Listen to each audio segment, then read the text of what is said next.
Hello दोस्तों, केडीसन class में आपका स्वागत है। तो आज हम बात कर रहे हैं वाष्प यानी बोले तो वेपर प्रेशर के बारे में। समझिए वेपर प्रेशर होता क्या है। देखो लास्ट वीडियो में हमने क्या पढ़ा था। लास्ट वीडियो में हमने आपके द्रव्य विलयन चल रहे थे और द्रव्य विलयन का कौन सा आपने विलयन पढ़ा था, गैस प्लस द्रव का, जिसमें आपने हेनरी का नियम पढ़ा। ठीक है, हेनरी के नियम की सीमाएं पढ़ी और हेनरी के नियम के अनुप्रयोग पढ़ लिए थे। आज हमारा टारगेट रहेगा कि हम वाष्प को डिटेल से पढ़े।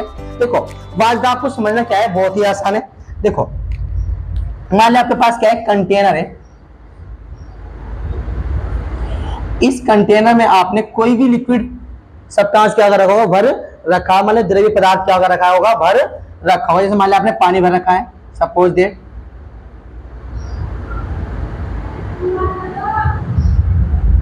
तो इस पानी में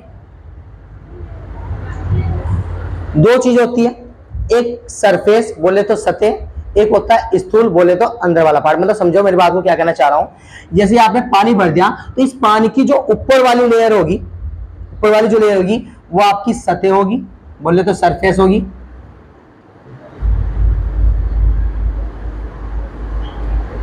और जो आपके अंदर वाले पार्ट हो, जैसे मान लो पानी के अंदर हाथ दे दिया तो जो अंदर वाला पार्ट होगा उसे आप क्या बोल लोगे, स्थूल बोल लोगे, बोले तो बल्क के नाम से जानोगे। सही है। अब आपके पास पता है कि द्रव में क्या होते हैं, अणु क्या होते हैं, दूर दूर होते हैं, थोड़े दूर दूर होते हैं। तो पहले हम बात कर रहे हैं कि हम देखते हैं कि सतह पर अणुओं के मध्य कितना बल है और स्थूल में अणुओं के मध्य कितना बल है। इस बात को क्या कर ले, थोड़ा डिटेल से जान लेते हैं। देखो आप कोई भी एक सतह का अणु उठा के देख लो। मान लो आपके सतह के अणु एक यहां होगा, एक यहां होगा, एक यहां होगा, एक यहां होगा, इस टाइप से सतह के अणु होंगे। कोई सा भी एक अणु उठा के देख लो और उस पर देखते हैं कि उस पर बल किस टाइप से लगता है। देखो मान लो आपके पास क्या है, एक सतह का अणु है। इस सतह के अणु में बल किस प्रकार से लग रहा होगा, इस पर ये वाला अणु भी बल लगा रहा होगा, ये वाला अणु भी बल लगा रहा होगा, और इधरले वाले पास वाले जो ये अणु है ये भी इस पे क्या लगा रहे होंगे, बल लगा रहे होंगे। यानी इस अणु पे बल कैसे लग रहा होगा, इधर से लग रहा होगा, इधर से लग रहा होगा, इधर से लग रहा होगा, इधर से, इस टाइप से इस अणु पे बल लग रहा होगा। ये कब की है, ये सतह के अणु की बात चल रही है, सतह के अणु की बात।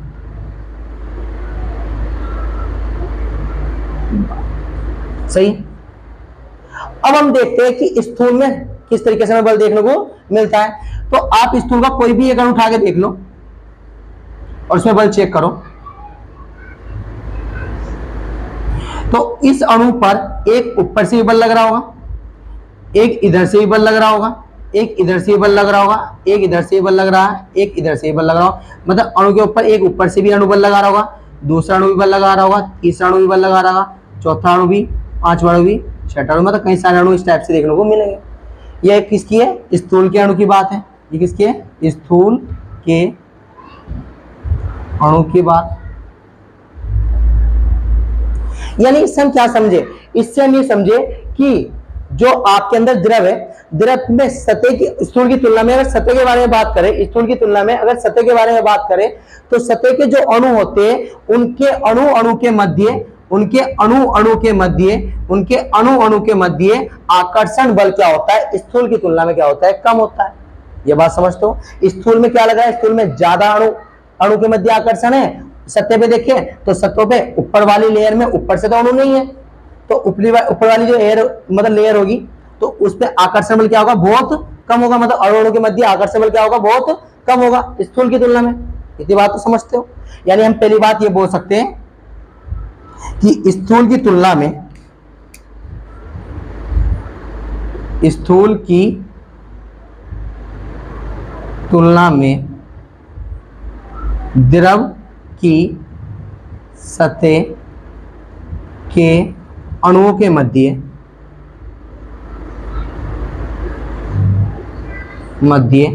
आकर्षण क्या होता है, आकर्षण अणु के मध्य आकर्षण बल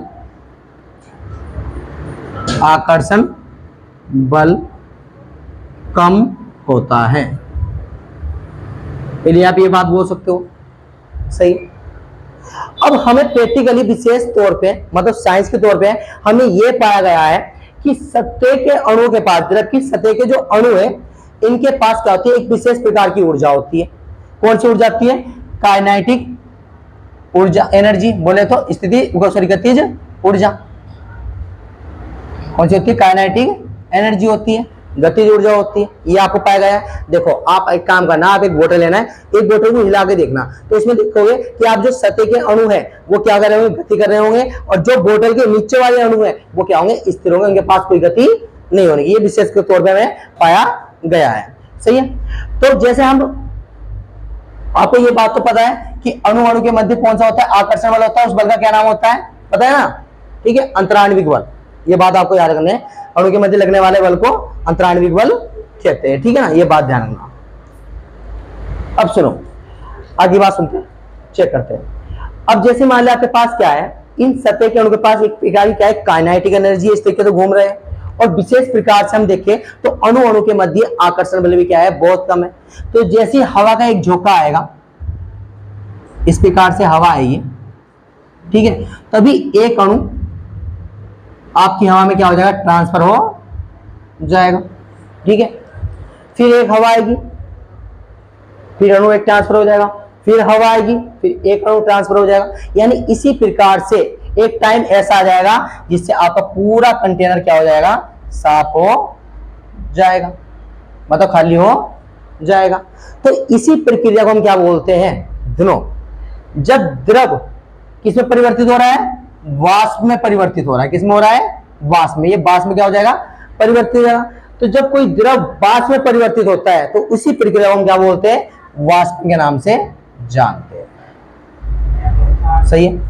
तो अभी आप, मैंने वाष्पदाब नहीं समझाया, मैंने आपको अभी क्या समझाया है, वाष्पन समझाया कि वाष्पन क्या होता है। देखो, जब कोई द्रव की सतह के अणु वाष्प में क्या होते हैं, परिवर्तित होते हैं, तो उस प्रक्रिया को वाष्पन कहते हैं। यहां तक समझ में आया, बताओ क्लियर? तो आपने देखोगे प्रैक्टिकली एग्जांपल आपने देखे होंगे दैनिक जीवन में, आपने देखोगे कपड़े किस तरीके से सूखते हैं, रीजन यही है।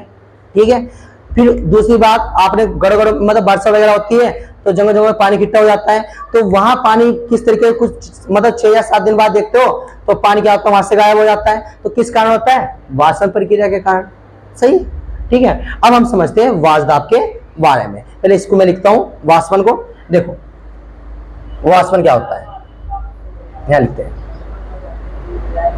जब द्रव की सतह के अणु वाष्प में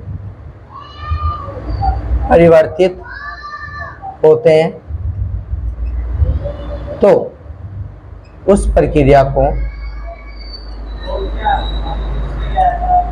वाष्पन कहते हैं। ठीक। अब समझते हैं वाष्पदाब के बारे में। ये वाष्पदाब क्या होता है। हाँ दोस्तों, अब हम बात करते हैं वाष्पदाब के बारे में। वीडियो को एक बार। हाँ दोस्तों, अब हम बात करते हैं वाष्पदाब के बारे में। तो वाष्पदाब क्या होता है, देखो अभी आपने क्या पढ़ा, अभी आपने ये पढ़ा कि मान लो आपके पास क्या है, एक कंटेनर है, इस कंटेनर में क्या भर रखा आपने, पानी भर रखा है, बोले तो द्रव पदार्थ कुछ भर रखा है। अब ये द्रव पदार्थ सतह के अणु के मध्य आकर्षण बल क्या होता है, अणु के मध्य आकर्षण बल कम होता है किसके, स्थूल की तुलना में। ये भी बात आपने देख ली। और इनके पास एक प्रकार की कौन सी ऊर्जा थी, गतिज ऊर्जा। जैसे ही ये हवा का झोंका आएगा तो यहाँ का एक अणु इस हवा में क्या हो जाएगा, ट्रांसफर हो जाएगा। मतलब ये द्रव किसमें परिवर्तित हो जाएगा, वाष्प में परिवर्तित हो जाएगा। और उसी प्रक्रिया को आप क्या बोल रहे हो, वाष्पन बोल रहे हो। ठीक है। तो यानी ये प्रोसेस अगर हम चलाए तो ये प्रोसेस क्या चलेगा, हवा आती रहेगी, जिससे ये द्रव के अणु हवा में क्या होते रहेंगे, ट्रांसफर होते रहेंगे। और एक समय ऐसा आएगा जिससे ये पूरा कंटेनर क्या हो जाएगा, खाली हो जाएगा। आपने इतना पढ़ लिया था। अब हम पढ़े वाष्पदाब कि वाष्पदाब क्या होता है। देखो वाष्पदाब को समझने के लिए सबसे पहले आपको पात्र कौन सा चाहिए, बंद पात्र चाहिए। अगर आपको वाष्पदाब समझना है तो सबसे पहले आप पात्र कौन सा लोगे, बंद पात्र लोगे। तो मान लिया आपने कोई भी एक बंद पात्र लिया, मारे ये आपके पास क्या है, एक बर्तन टाइप का है, और ये क्या है आपका बंद पात्र है। ठीक है, कोई दिक्कत तो नहीं है, ये बंद पात्र है। अब इसमें आपने क्या भर रखा, कोई भी द्रव पदार्थ भर रखा हो,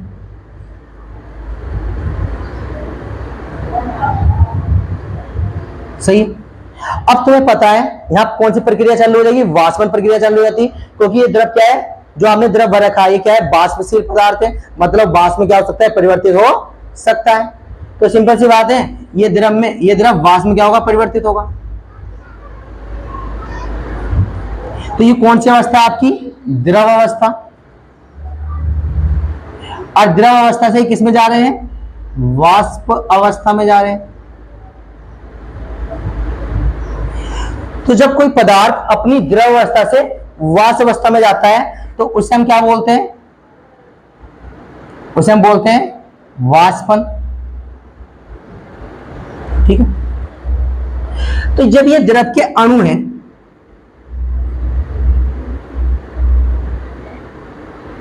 और ये वाष्प में क्या हो रहे हैं, परिवर्तित हो रहे हैं, उसे हम क्या बोल रहे हैं, वाष्पन बोल रहे हैं।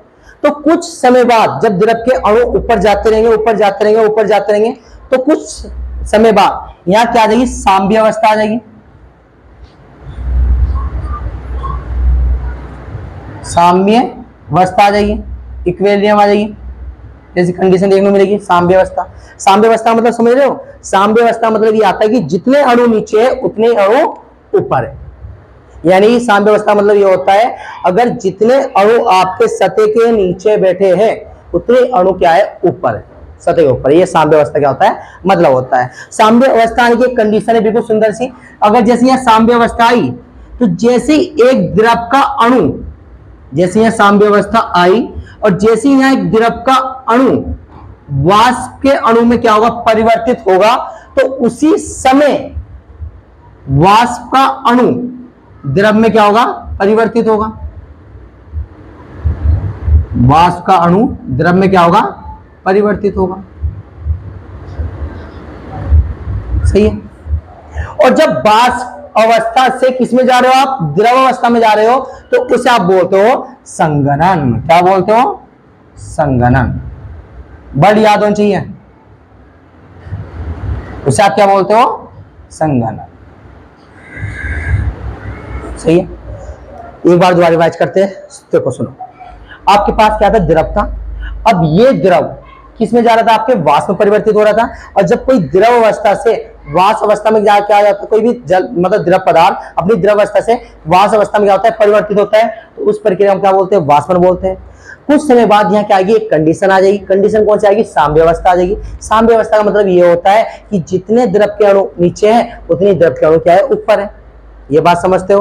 तो साम्य अवस्था आने पे ये होगा कि जैसे एक द्रव का अणु वाष्प में क्या होगा, परिवर्तित होगा, तो उसी समय एक वाष्प का अणु द्रव में क्या होगा, परिवर्तित होगा। और जब आप वाष्प अवस्था से किस में जा रहे हो, द्रव अवस्था में जा रहे हो, तो उसे हम क्या बोलते हैं, संघनन।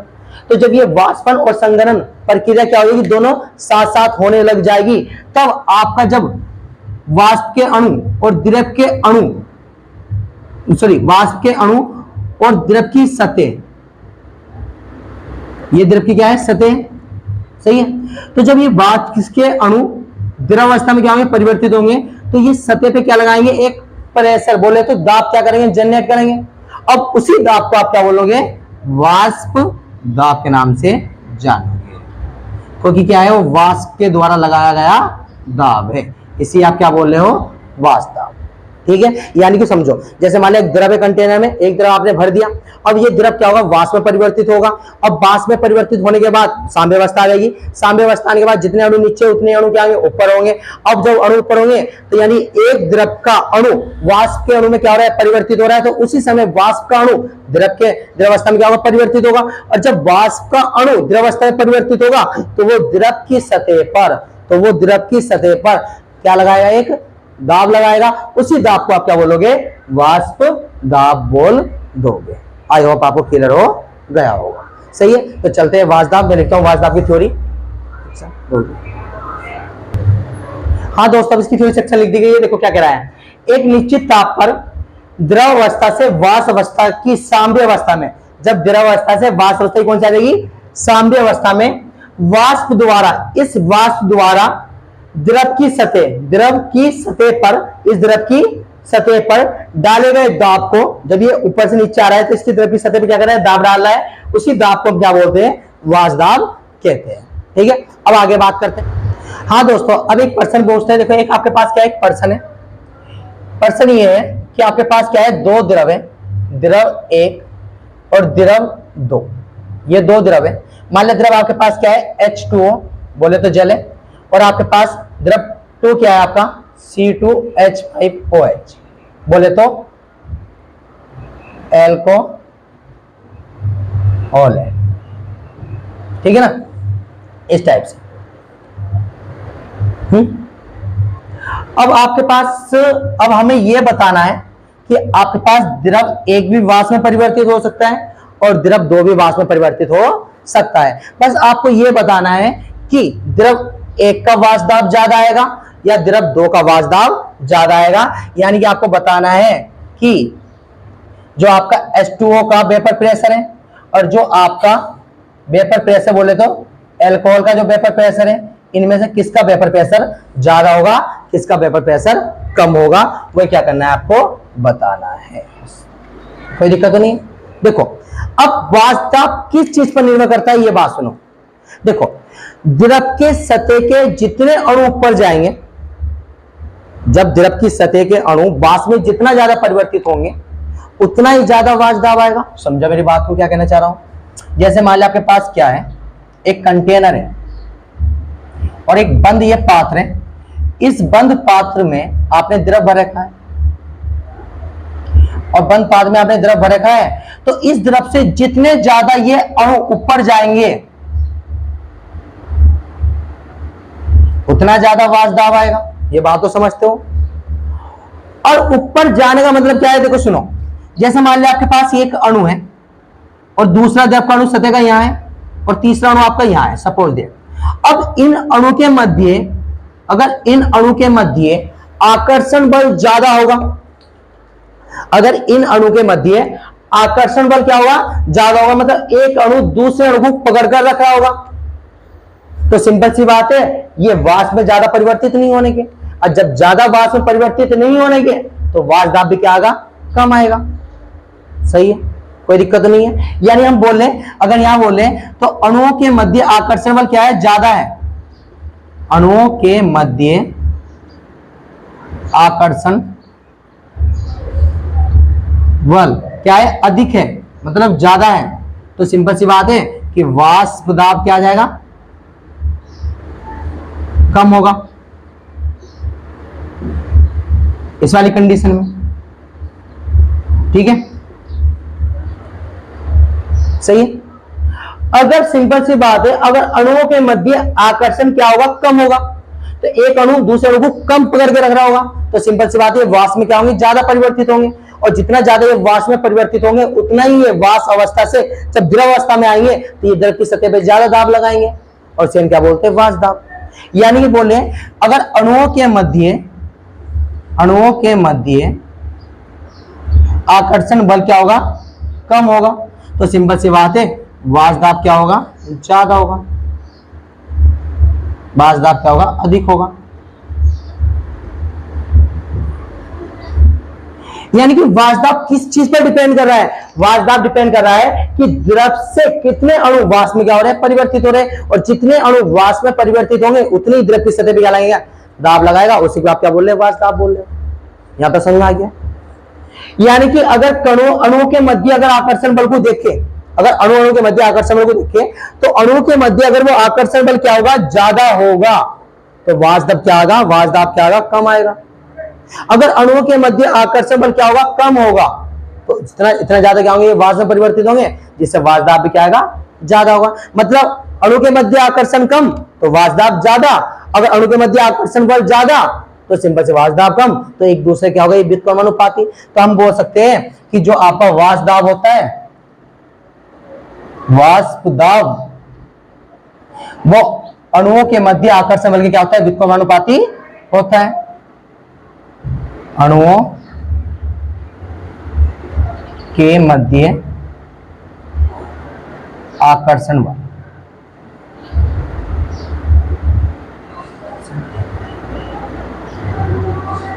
के क्या होता है, व्युत्क्रमानुपाती होता है। पहली बात नोट की बात ये माइंड में रटी होनी चाहिए। अब हमें इनमें सिर्फ यही देखना है कि जल के अणुओं के मध्य आकर्षण बल ज्यादा है या कम है, और अल्कोहल के अणु के मध्य आकर्षण बल यह ज्यादा है, जिसका आकर्षण कम होगा उसका वाष्प दाब ज्यादा होगा।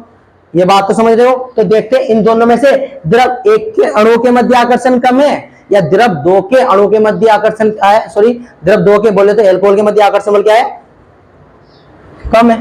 देखो अब सुनो, आपके पास अगर वाटर के बारे में बात करें, द्रव के बारे में बात करें, H2O के बारे में बात करें, तो H2O के मध्य क्या होता है, हाइड्रोजन बंध होता है। क्या होता है यहां देखते हैं, H2O के मध्य क्या होता है, हाइड्रोजन बंध होता है। और आपका अल्कोहल के बारे में बात करें, C2H5OH और C2H5OH, इनके मध्य में क्या होता है, हाइड्रोजन बंध क्या होता है, बहुत ज्यादा होता है। सही है। अब यहां हाइड्रोजन बंध यहां भी ज्यादा है, हाइड्रोजन बंध यहां भी ज्यादा है, तो इस बात से तो आप ये पता नहीं कर सकते कि किसका आकर्षण कम है अणु के मध्य और किसका आकर्षण ज्यादा है अणु के मध्य। ठीक है, इस वाली बात से ये क्लियर नहीं हो रहा है। तो आपको एक विशेष प्रकार की जानकारी और होनी चाहिए। आपको पता होना चाहिए कि एक जल का अणु 4 जल के अणु से क्या होता है, घिरा होता है। ये बात ध्यान रख लो आज से। एक जल का अणु 4 जल के अणु से क्या होता है, बंधा होता है। तो जब एक जल का अणु 4 जल के अणु से बंधा होगा तो सिंपल सी बात है, वाष्प में क्या होगा, कम परिवर्तित होगा। और आपका अल्कोहल का एक अणु दूसरे अणु से क्या होता है, एक से बना होता है, तो सिंपल सी बात है इसका वाष्प दाब क्या आएगा, वाष्प आएगा ज्यादा आएगा, और इसकी वाष्प ज्यादा आएगी तो ये वाष्प दाब क्या लगाएंगे, ज्यादा लगाएंगे। तो हम बोल सकते हैं कि आपका C2H5OH का वाष्प दाब क्या होगा, ज्यादा होगा। किसकी तुलना में, जल की तुलना में। यहां तक समझ आ गई बात, कोई दिक्कत तो नहीं है, क्योंकि यहां जल के अणुओं के मध्य आकर्षण बल क्या है, ज्यादा है। एक जल का अणु ने 4 जल के अणु को पकड़ रखा है, तो इसलिए हम बता रहे हैं आपको कि सिंपल सी बात है, यहाँ आकर्षण ज्यादा होने के कारण ये वाष्प में क्या होगा, कम परिवर्तित होगा, जिससे इसका वाष्प दाब क्या आएगा, कम आएगा, और इसका वाष्प दाब क्या आएगा, ज्यादा आएगा। ठीक है। अब देखो प्रश्न नंबर 2 करते हैं। हाँ दोस्तों, अब बात करते हैं प्रश्न नंबर 2। तो आपके पास क्या है, एक 3 चीज है। जैसे मान लिया आपके पास क्या है, एक एल्कोहल है, सही है, एक आपके पास क्या है, ग्लाइकोल है, और एक आपके पास क्या है, ग्लिसरॉल है। ये 3 चीज है आपके पास, एल्कोहल है, ग्लाइकोल है, ग्लिसरॉल है। अब आपको तीनों ये क्या है, वाष्पशील पदार्थ है। बोले तो इसका फॉर्मूला देखें तो CH2OH, CH2OH, इसके देखें तो CH2OH, CH2OH, CH2OH। अब सिंपल सी बात है, अब तुम बताओ कि किसका वेपर प्रेशर क्या आगा, ज्यादा आगा, किसका वेपर प्रेशर कम आगा। तो ध्यान सुनो, देखो इसमें अल्कोहल में जो हाइड्रोजन बंध होता है वो क्या होता है, बहुत कम होता है। क्या होता है, बहुत कम होता है। और जो ग्लाइकोल होता है इसमें हाइड्रोजन बंध, ग्लिसरॉल होता है, इसमें हाइड्रोजन बंध क्या होता है, बहुत ज्यादा होता है, बहुत अधिक होता है। तो सिंपल सी बात आप बोल सकते हो, अगर इसका हाइड्रोजन बंध ज्यादा कम है तो ये वेपर में क्या होगा, ज्यादा कन्वर्ट होगा, और वेपर में ज्यादा कन्वर्ट होगा तो इसलिए द्रव की सतह पे क्या लगाएगा, ज्यादा दाब लगाएगा, उससे आप क्या बोलोगे, वाष्प दाब। तो सिंपल सी बात है, अल्कोहल का C2H5OH अल्कोहल का आएगा, उससे कम वेपर प्रेशर किसका आएगा, ग्लाइकोल का आएगा, और उससे कम वेपर प्रेशर किसका आएगा, ग्लिसरॉल का। ठीक है, क्योंकि इसमें हाइड्रोजन क्या है, बहुत ज्यादा है, इसलिए इसका वेपर प्रेशर भी क्या आएगा, बहुत कम आएगा। अब हम बात कर रहे हैं वाष्प दाब की निर्भरता, कि वाष्प दाब किस किस पर निर्भर करता है। देखो नोट के बाद हेडिंग लगाओ, वाष्प दाब की निर्भरता, वाष्प दाब की निर्भरता। देखो अब आपने, मैं देखो सुनो, वाष्प दाब किस किस पर निर्भर करता है, किस किस पर निर्भर नहीं करता, ये बात ध्यान रखो। मान लो आपके पास क्या है, एक आपके पास पर्सन है, आपके पास 2 कंटेनर, जिसका आकार छोटा है, एक कंटेनर वो है जिसका आकार बहुत बड़ा है, सही है। इसमें भी आपने 5 ml वाटर भर दिया, इसमें मान लिया आपने 5 ml वाटर भरा, सपोज दे, ठीक है, बंद पात्र दोनों है, ये भी आपका क्या है, बंद पात्र। सही है। अब मुझे ये बताओ, इनमें से वाष्प दाब किसका ज्यादा होगा किसका कम होगा, ये बात पता चल जाएगी? नहीं। देखो सुनो, इसमें 5 ml वाटर है, इसमें 5 ml वाटर है, जितने अणु इसके वाष्प में परिवर्तित होंगे उतने ही अणु इसके वाष्प में परिवर्तित होंगे। सही है। जब 5 अणु इसके वाष्प में परिवर्तित हो, यहां से भी कितने जाएंगे, 5 अणु जाएंगे। यही 5 अणु क्या लगाएंगे, यहां वाष्प दाब लगाएंगे, तो यहां भी ये 5 अणु क्या लगाएंगे, वाष्प दाब लगाएंगे। सही है। यानी वाष्प दाब दोनों का क्या आने वाला है, बराबर आने वाला है।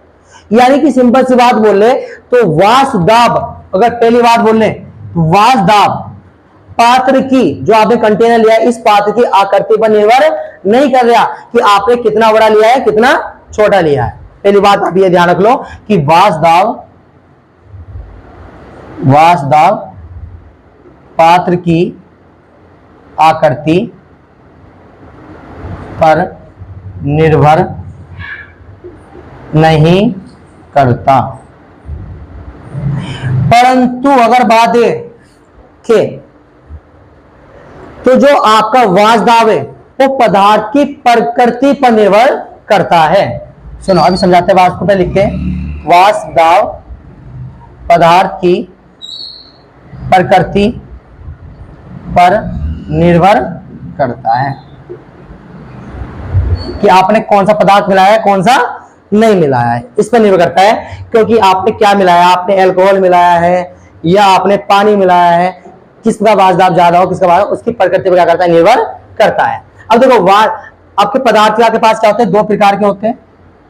अगर पदार्थ के बारे में जाए तो एक वाष्पशील पदार्थ होते हैं जो वाष्प में क्या होते हैं, परिवर्तित हो जाते हैं, वाष्पशील पदार्थ होते हैं। और एक बार आपके पास क्या होते हैं, अवाष्पशील पदार्थ होते हैं। सही है, कोई दिक्कत नहीं है।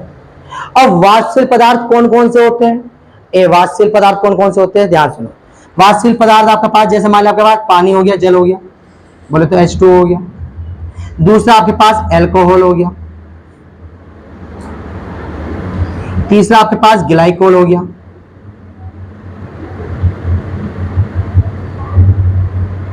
ठीक है। चौथा आपके पास डीजल हो गया। सही है, डीजल लिख लो। पांचवा, ऐसे बहुत सारे हो सकते हैं। सही है, जैसे आपका पांचवा मेथेन, बेंजीन हो गया।